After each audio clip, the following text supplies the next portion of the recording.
برج سرطان کینسر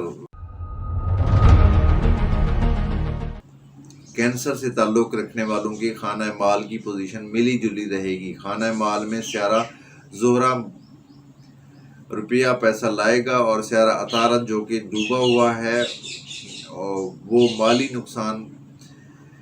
نقصان کا پیش خیمہ ثابت ہو سکتا ہے۔ خانہ نمبر 3 میں سیارہ مریخ کا داخلہ رشتہ داروں سے اختلافات کے خطرے کو ظاہر کر رہا ہے، کیونکہ یہ تیسرا گھر جو ہے بہن بھائیوں کا بھی ہوتا ہے، قریبی رشتہ داروں کا بھی ہوتا ہے، اور مینٹلی پوزیشن کو بھی ظاہر کرتا ہے، یعنی آپ لوگوں کے غصے میں بھی اضافہ ہو سکتا ہے۔ خانہ نمبر 9 میں الٹا زحل سفری رکاوٹوں کو ظاہر کر رہا ہے۔ خانہ نمبر 11 میں سیارہ مشتری دوستوں سے اچھے تعلقات اور مفاد کی طرف اشارہ کر رہا ہے۔ خانہ نمبر 7 کا حاکم سیارہ زحل ازدواجی زندگی میں تلخی کی اطلاع دے رہا ہے۔ یہی صورت شراکت کرنے والوں کو بھی پیش آئے گی۔ مذہبی اور روحانی معاملات میں دلچسپی کم رہے گی۔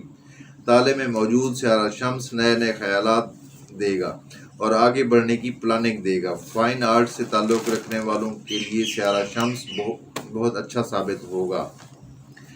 اس کے علاوہ جیولرز اور زمین کی خرید و فروخت کرنے والوں کے لیے بھی سیارہ شمس مؤثر ثابت ہوگا۔ اس ہفتے کینسیرین افراد کو آگے کی سوچ رکھنا فائدہ دے گا، یعنی کوئی بھی منصوبہ ہو اس کا پہلے فائل ورک بنایا جائے اور مستقبل میں اس پر عمل ہو جائے، یعنی پہلے پلاننگ کریں اور پھر اس کا فائدہ، یعنی اس ہفتے آپ کی پلاننگ کا کوئی بہتر نتیجہ نکل سکتا ہے۔